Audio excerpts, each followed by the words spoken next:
Honorable attendees, at this stage of the event, we will move into the plenary session 5 of the event. This session is titled as Due Diligence and Legislation. Now, please allow me to introduce our honorable speakers for this session. Ms. Begum Monudjan Sufyan, MP, State Minister, Ministry of Labor and Employment of Government of the People's Republic of Bangladesh. Ms. Anna Athanasopoulou, Head of Unit for Social Economy and Creative Industries, European Commission, will be joining us virtually. Mr. Miran Ali, Vice President of BGMEA and Managing Director of B2P Group. Mr. Hendrik Alpen, Global Head of Stakeholder Engagement and Social Impact of H&M Group, who will be joining us virtually as well. Ms. Barbara Bijelik, Financial Sector and Regulatory Engagement Lead, Center for Responsible Business Conduct, OECD, will be joining us virtually. Mr. Tuomo Putiainen, Country Director of Internal Labour Organization, ILO. Mr. Zahangir Alam, Social Labour Manager, Bangladesh and Pakistan, Bestseller. Dr. Michael Claude, Head of Project Deutsche Gesellschaft für International Zusammenarbeit, GIZ, GmbH, Dhaka, and Ms. Kalpana Akhtar, Executive Director, Bangladesh Center for Workers' Solidarity, BCWS, and President of BGIWF. Mr. Miran Ali, Vice President of BGMA, Managing Director of B2P Group, will be moderating this session. I'm requesting honorable speakers to come up on stage.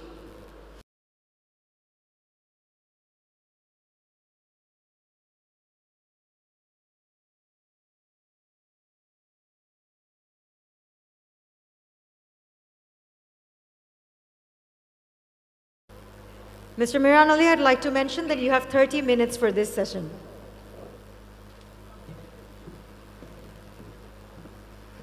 Good afternoon, everybody. And thank you for joining us, and thank you to the respected panelists. The whole subject of due diligence and legislation is now almost paramount. Along with sustainability, this is going to be the next big challenge, not only in Bangladesh, but throughout the supply chain. Now, when we look at this issue, we must try to understand how is Bangladesh going to prepare itself in order for us to be able to overcome the challenges in complying with these new regulations. Now, to that end, we have a panel of distinguished speakers, and I would first like to invite Ms. Anna Athanasopoulou, Head of Unit for Social Economy and Creative Industries, DG Internal Market of the European Commission, who is joining us virtually. Anna, are you with us? Yes, I believe I am. I can hear you very well, and I hope you can hear me and see me as well. Yes, we can. Thank you very much. So, Anna, Bangladesh is now at the takeoff phase of its development. We are a young nation, but within a few years, we have accomplished so much.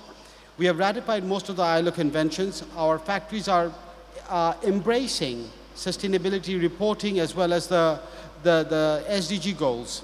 And we have the highest number of LEED certified factories in the world. Workplace safety and transparency are also improving. And at the same time, we still have a large number of SMEs for whom due diligence legislation will be very difficult to comply with. How, in your opinion, would the SMEs be able to adopt and survive in a world of due diligence legislation? Please. Yes, thank you for the question, and thank you for having me. It is a real question, and we're very much aware of it. Actually, as you maybe you have already mentioned that earlier, the European Union is preparing actually for the first time legislation which is horizontal legislation on due diligence, and that covers human rights due diligence and environmental due diligence. So the question indeed is how we can make sure that this legislation creates a shift in corporate behavior, and we can actually use the leverage that larger companies have to have a positive impact on the ground, and create this cooperation we would like to see along the value chains, and an enabling environment for SMEs, whether we're looking at SMEs in the EU, but also SMEs in partner countries and along global value chains. Now, with that in mind, maybe there's three elements that are important to reply to your question, and I would like to use the legislation that we are proposing as an example. The first is indeed to make sure that we have an effective legislation on due diligence, something that works for the big, but it can also work for the small or protect them in that sense. Second is how we can really promote cooperation among companies, what I would call B2B cooperation or cooperation along the value chain. And the third element, the third layer is, of course, public support and cooperation among different actors, public and private actors, in order to make sure that the smaller companies can actually find themselves in an environment that it enables them to towards sustainability. Now, looking at the new EU rules that will kick in a few years' time, but they're currently on the table and in discussion between governments of EU member states and the European Parliament.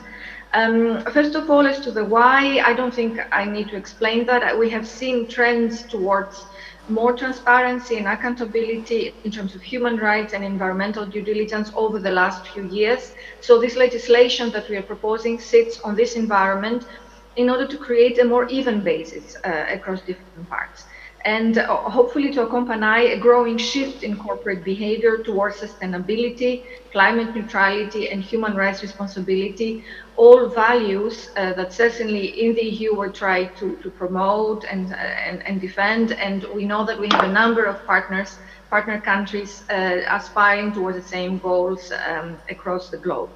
Now, the new rules on due diligence, we also feel that they will bring multiple benefits in developing countries when it comes to a better protection of human rights or the environment, but also when it comes to better access to remedies for victims of harmful corporate practices. So we're aligning with what is already existing on the international level, OECD and the UN guiding principles, and we're putting in place a system that on one hand brings administrative actions, sanctions, this possibility, but also civil liability. And what the legislation is targeting is bigger companies of a certain size, both in the EU and those of third countries but operating on the EU single market, companies that have the leverage actually to bring this positive impact through their value chains. Small and medium enterprises do not fall in the scope of this legislation. So maybe thinking of effective legislation, perhaps this is a new the first element that one can keep in mind. They're not included because in the eyes of the European Commission, we felt that this proposal would be more balanced if we try to limit the burden on SMEs, which are an important part of supply chains. But we do know at the same time that SMEs will be affected exactly because they're present and they're the vast majority of companies operating. Also because the new rules foresee contractual cascading, verification of compliance, among the tools that companies can use to perform due diligence. So we're also aware of this strong external dimension and ripple effects on companies in third countries, and a possible risk of disengagement of EU companies with suppliers in or regions with high risk profile. And this is why we have built safeguards in this proposal in order hopefully to make it more effective, and also to safeguards for SMEs and see how we can protect them. First of all, when it comes to disengagement, the new EU rules are very clear. This should come only as a last resort, and only after the company takes all possible measures to prevent and mitigate adverse impacts, rather than ban products, or to make proper investments or provide targeted financial support or any other support for the SME trading partner where necessary. Second, the legislation comes with a specific call for accompanying measures, and it's very explicit on accompanying measures to help SMEs on the ground. These are elements, for instance, to protect SMEs from possible excessive requirements from large companies, whether in inciting larger companies to invest, to help build capacity, or to cover costs of audits when this is required. So that's very important to keep in mind. Also, we will try to propose a guidance on voluntary model contractual clauses, again to facilitate compliance on one hand, but make sure that there is a fair clauses and contracts happening on the ground. And then there's hopefully, and we hope to unroll that together with the member states and EU countries, technical assistance and financial support measures. This is very important. We have different tools in the EU. Certainly, development cooperation instruments is a very clear tool that, and we have been mobilizing it in that sense. We will continue mobilizing it. And it's very much present in the case of Bangladesh, but also trade cooperation instruments where, again, Bangladesh is benefiting from a preferential trade agreement. So there's a number of cooperation projects already on the ground. Switch Asia, Better Work Program, Trade for Decent Work Program, Responsible Business Conduct in Asia. All of this will continue. And the idea is to help producer companies, suppliers on the ground. And another element, and I will finish with that, is very much about collaboration. Collaboration and how not only to facilitate collaboration among industry, within industry sectors, along the value chain, between larger companies and smaller companies, SMEs, but also cooperation with partner countries, among public authorities to improve the regulatory environment where it's necessary, but also support companies on the ground. So we have a few years before the EU rules will kick in. We feel that this discussion is, and the event is timely, and we feel that as of now is the right time to act in order to prepare companies and see how we can accompany them. And certainly on the side of the Commission, and this is the message that I would like to bring here, we are ready to engage and we look forward to working with partner countries to ensure initiatives that are mutually reinforcing, to support multi-stakeholder alliances, industry coalitions, and continue developing due diligence practices on the ground. Thank you very much, Anna. And we really take heart in the fact that the legislation initially will not be targeting the SMEs. However, we do realize that this is going to be calling for cross-sectoral collaboration, not just with the associations, but also with the brands who are buying from Bangladesh. I would like to mention, however, that the chief guest in our panel, the Honorable Minister Begum Munnajan Sufyan, Member of Parliament, Minister of State for Labor and Employment, has been unable to join us and extends her regrets. I would now like to request Henrik Alpen, the Global Head of Stakeholder Engagement and Social Impact of H&M Group, to join us. Henrik, are you with us? Thank you for having me. I hope you can hear me. We can hear you very well, Henrik. Now, as Anna just said, the cooperation between the brands who are buying from Bangladesh, as well as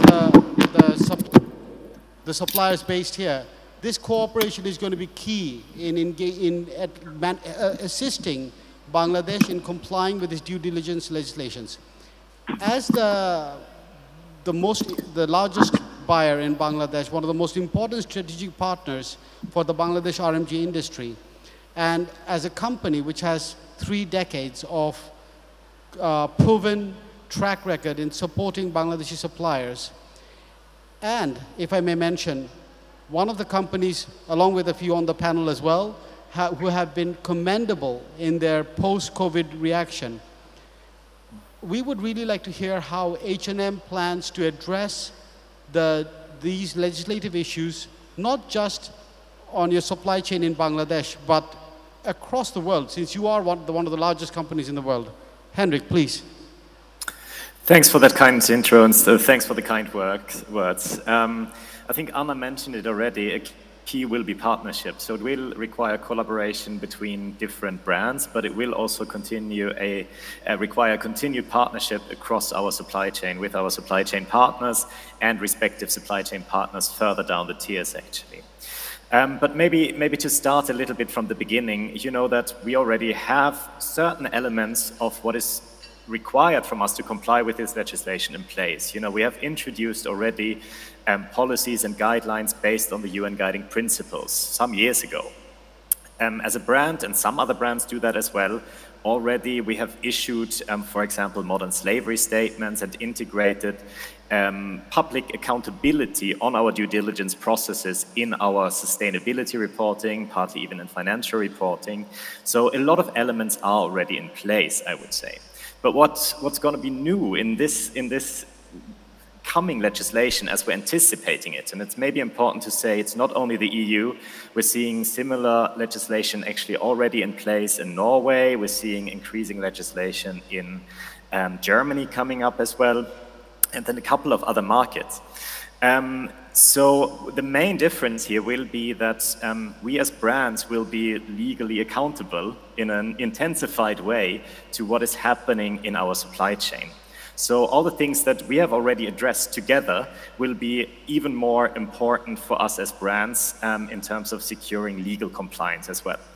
So we will continue to work on the matters that we have already worked on together, but we will have to intensify some of the reporting that we are obliged to do as part of this legislation. And we'll have to take joint efforts to increase the leverage and also traceability into the supply chain further on. Where we have great collaboration on Tier 1 and also on Tier 2, this legislation will require us all together to go further and deeper into our supply chain, into Tier 3, all the way down to raw material. And that's where we really will have to take joint efforts moving forward to ensure that we all together can comply with this legislation, but also achieve the best results and further on mature our supply chains, actually, and our partnership together.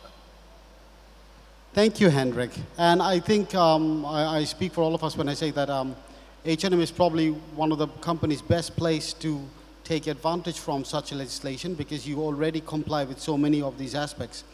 But your guidance and help in assisting the apparel sector as a whole to comply will also be very helpful. I would now like to invite Barbara Baelik, the Financial Sector and Regulatory Engagement Lead for the OECD, who's going to be joining us virtually. Barbara, can you hear me? I can hear you, yes. So, Barbara, the OECD has been consistently working together with Bangladesh RMG sector, with the BGMEA, in various matters related to the supply chain transparency and due diligence. And the last few themes of your meetings, the latest one virtually and back in 2019 physically, have been on this issue. How do you feel that the OECD can or might specifically help the RMG sector in Bangladesh prepare to comply to these legislations? Barbara? Thank you. Well, I mean, I think there's good news in that regard. I think the apparel sector is one of the most advanced sectors we've seen in terms of understanding due diligence, already taking action to implement it. And there's a long history in the sector of both brands, but also suppliers and manufacturers thinking about these issues and developing management systems and also assurance frameworks to comply with them. So in many ways, you know, the EU proposal to cross-sectoral regulation is going to apply to a lot of different sectors and businesses. I think that this sector is one of the best placed and most prepared to respond to it, given the history in the sector and how pertinent these issues have been. And I think a lot of the work that we've done together over the past couple of years through our project on the garment sector at the OECD will also help pave the way. The European proposal draws very heavily on the OECD due diligence framework, so there's been a specific effort to align expectations in the law with existing international instruments, and that's both with respect to sort of the key measures and practical actions expected, but then also in terms of some of the characteristics and more conceptual ideas behind the framework in terms of how to take a risk-based approach, how to engage with stakeholders, how to promote sort of an approach where buyers and those on top of the supply chain are very actively involved in driving positive change with their suppliers. So I think that's really the good news. this, as was mentioned already, this isn't new. There's already been a ton of work being done in the sector. As you mentioned, the BGMEA and manufacturers in Bangladesh have really been leaders in this respect, both with respect to the engagement with the RMG Sustainability Council and thinking very concretely how to be proactive in addressing the salient risks in the sector. So I think we can build on that work. The current, I mean, of course, the law is still under discussion, so the final version will probably be published next year, and there might be, some changes, refinements, hopefully improvements, and even stronger alignment with international instruments. But this won't be something drastically different than what we've already been promoting through sort of a voluntary approach and the due diligence work. And the OECD is obviously going to stay engaged in the sector and in this work. Our work on the footwear and apparel sector is one of our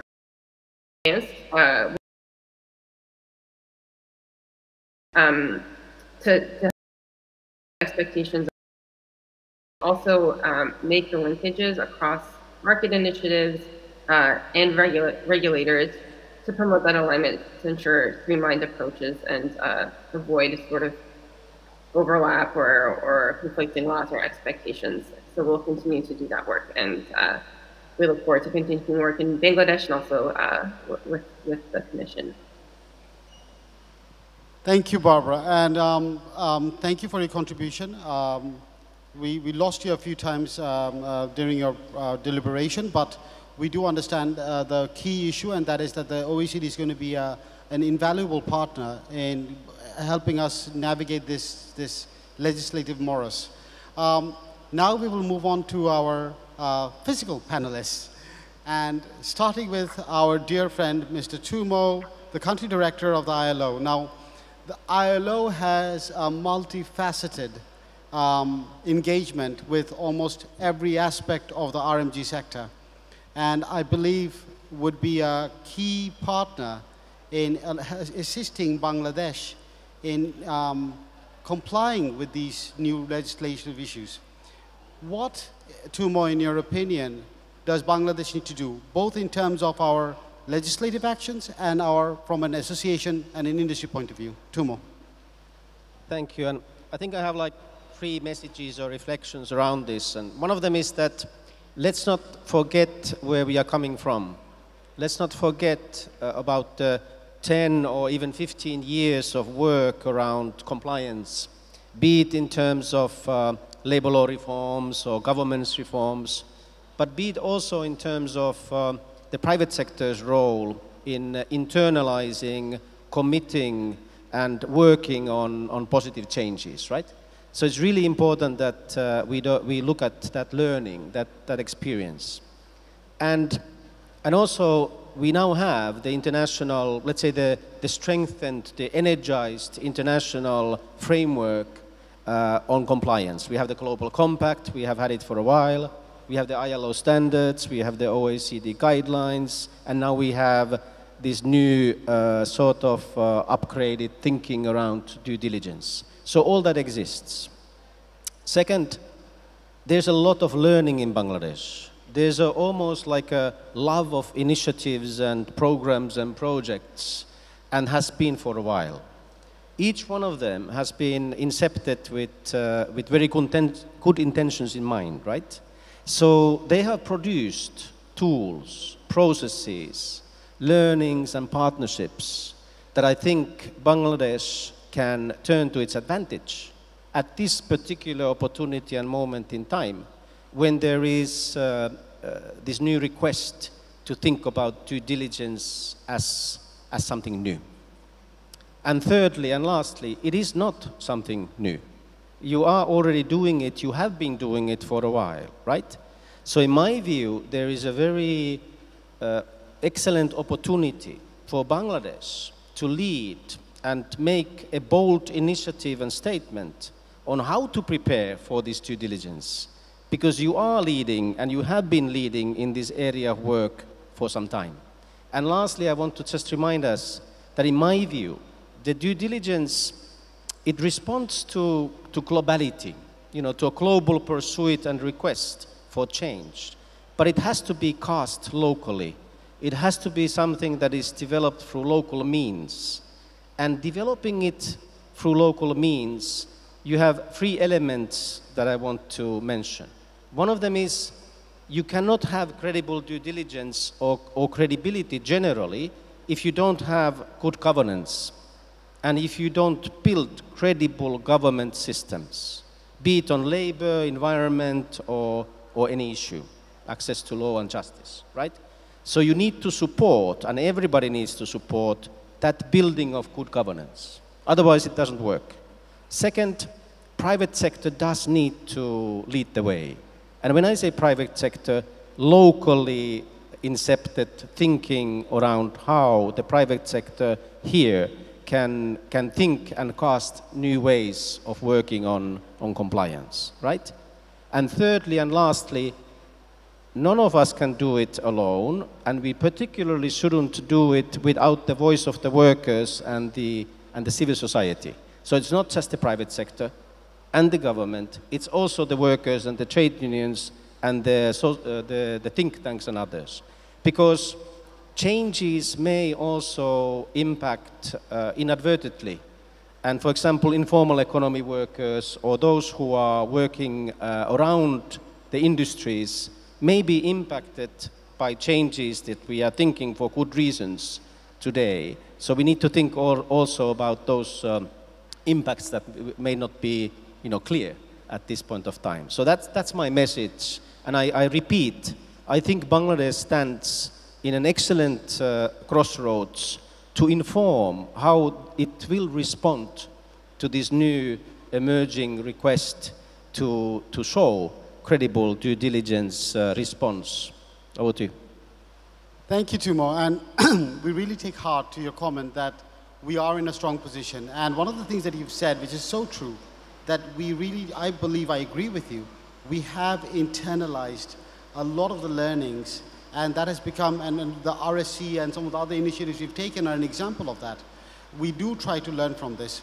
Now, I would now like to go to Mr. Jahangir Alam, Sustainability Manager, Bangladesh and Pakistan for the Bestseller Group of Denmark.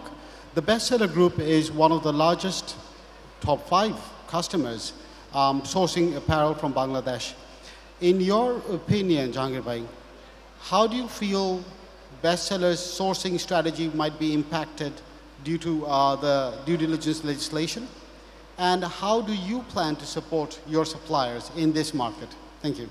Thank you very much. It's a very good question. So question is whether, the due diligence will be impacted Bestseller. So in a straight answer, I will say no.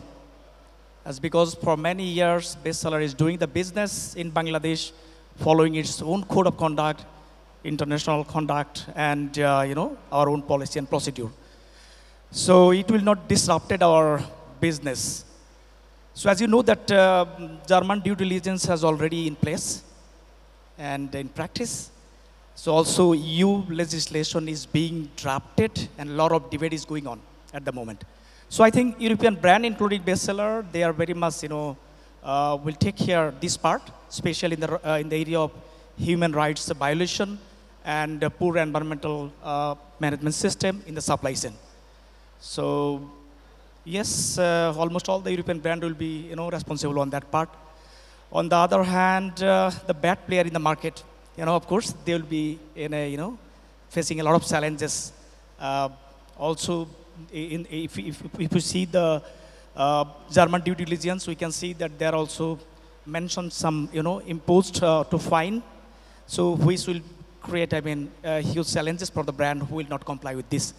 So your other question is how brand can support manufacturers. So in regards to this due diligence, first of all, I think brand can, make a robust and, a comprehensive due diligence procedure together with the supplier and manufacturers, and which can be implemented in the supply chain. So that's what I think. Thank you. Thank you, Jahangir Bhai. And this is very important because the support of brands such as Bestseller will be essential in allowing us to develop the capabilities of complying. Now, I would like to go to Dr. Michael Claude, or Program Head of GIZ. Now, GIZ is the technical collaboration wing of the German BMZ. Germany is one of the largest export destinations for Bangladesh, and after the United States, in fact, Germany is the second biggest and has been for many years. We are also one of the largest supplier countries for Germany. The GIZ has been a close collaborator with the BGMA throughout the years that it's been in existence in Bangladesh, and the BGMA has also pledged to support the Green Button initiative of the German government. Now, so far we've been talking about the theoretical implications of a legislation which is being considered. And here we have a representative of a country which has actually passed the legislation. How is GIZ planning on working in implementing the German law, due diligence law in Bangladesh? How do you intend to engage with our factories? How do you intend to engage with the suppliers? We would really like to hear from that.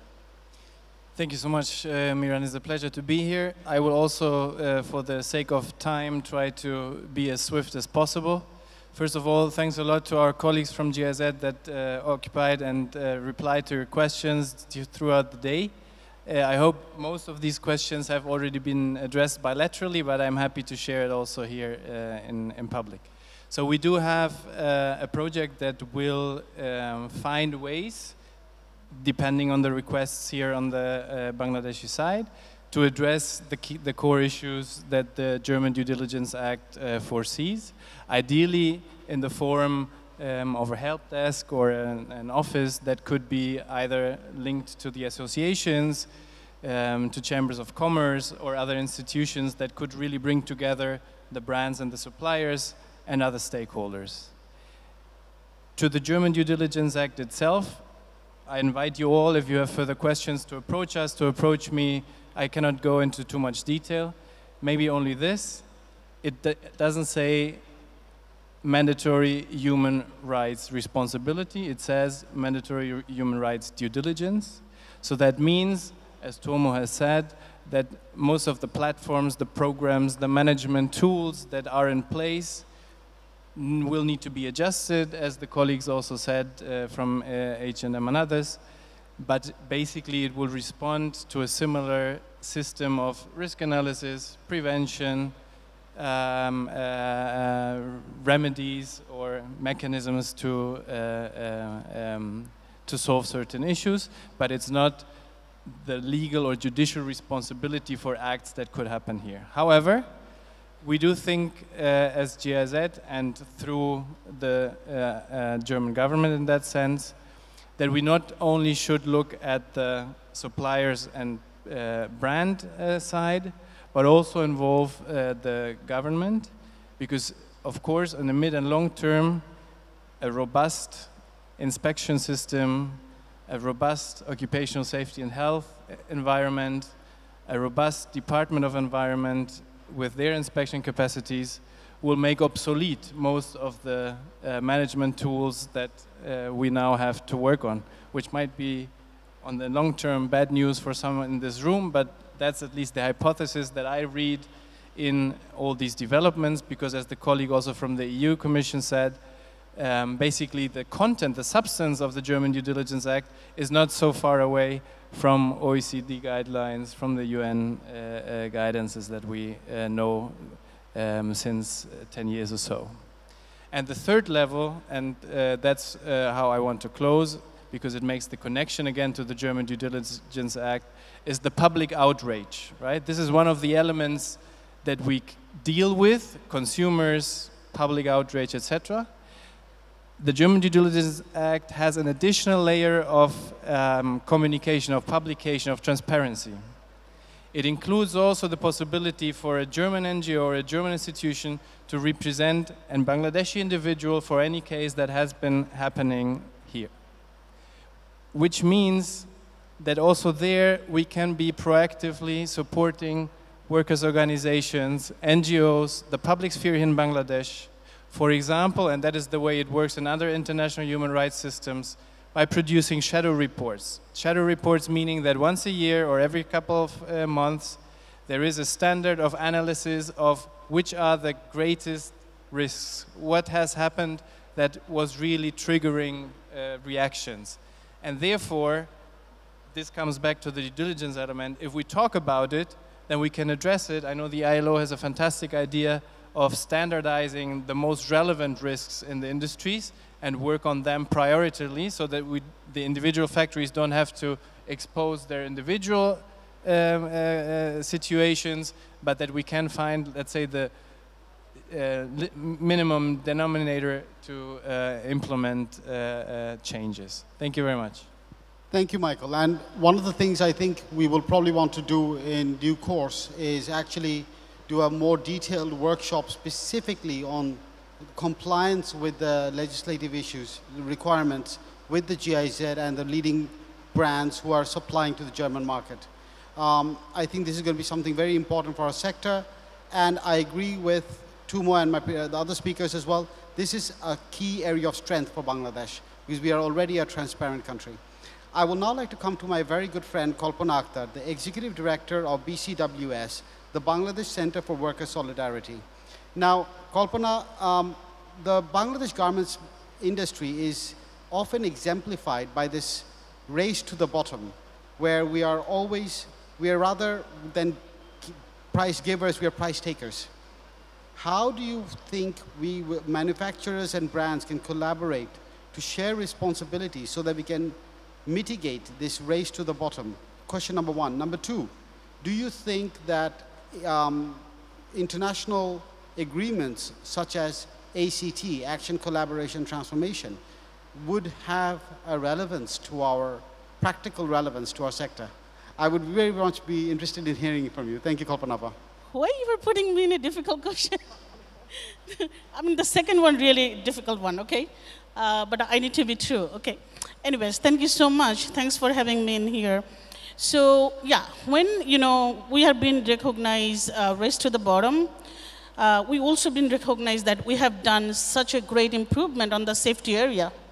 Like, if anyone talk about factory safety in back 2012 and now in 2022, it is a far different. We proudly can say that a huge percentage of our factories are safe for workers. We are not in a situation of Rana Plaza, okay? So we can proudly say that. Yeah, there is a lot of issue about wages. There is a lot of issue about freedom of association. There is a lot of issues that we can talk about gender-based violence. How we can collaborate, of course. I think this due diligence law gives us a huge scope to speak together and work together from the brand's perspectives to the manufacturers to the workers' representative and trade union, okay? Like every time, in every legislation, the brands always get a scope to say that, yeah, we will take care of the human rights due diligence in our supply chain. But they never come up with giving you a price for that. It is always lays on to the manufacturers. I think this is where our voice needs to be raised and speak and tell the brand and put our voice in the due diligence that these brands not to just say that their client will be responsible to make the human rights due diligence in the bottom of the supply chain, but they are also paying for that. I think this is one. And this due diligence directive also includes living wage, freedom of association, health issues. So when it includes that, I think the brands should start calculating the money in their value chain. So our manufacturers don't get that burden to pay the living wage to their workers. Truly, you can pay minimum wage. I think a better minimum wage than we have. But if anyone tell you to pay living wage, that would be too much burden to our manufacturers and elsewhere where these brands are sourcing from. So a higher price need to given. I think this is where we need to work together, sit down with the brands and tell them that we have learned so many things from this COVID era, and this is time for us to work on this. And to your second question, the Act, I also sit in the Industrial Executive Board, and it is coming from industrial. No, I don't believe that Act can make, that position, what it is says and what it is doing, to having a living wage through Act is a long way to go. I mean, I started working in a factory age of 12. I'm in my 40s now, still fighting for living wage, and I don't have energy to fight another 40 years for living wage. And through Act, I see that 40 years is there. So that is my answer to that. And I wanted to conclude with that, to this directive specifically, that I'm sure that manufacturers and worker representatives, we can work together and call upon to the brands. The buyers have to pay Bangladeshi suppliers a fair price. So this is one. Second, they have to include living wage in the calculation if they really wanted to show that they respect the labor rights. And third, to the European Union, please make it mandatory. Like if you make a due diligence law and if it is not mandatory, then it doesn't make any difference to us. Thank you. Thank you very much. And there are certainly very interesting and possibly provocative issues there. Not provocative, but food for thought. And so I think in summary, we can really say that the proposed legislation which is coming about, and this is something that is right here in front of us, we will not be able to avoid it, will be something that is going to be, while a challenge for our country, also potentially an opportunity that we can grasp with the collaboration and support of the brands who are buying from Bangladesh, with our international partners such as the ILO, the OECD, and the GIZ, and of course with our workers' association representatives. We can truly make sure that Bangladesh takes advantage of this, leverages our innate openness and transparency, and comes to a position where we can actually position our country as one of the most compliant sourcing destinations within the framework of these legislation issues. I would like to thank the panel. Thank you very much for joining us today, for those of us who also joined virtually. And I think it's been a very interesting discussion that we've had here today. Thank you very much.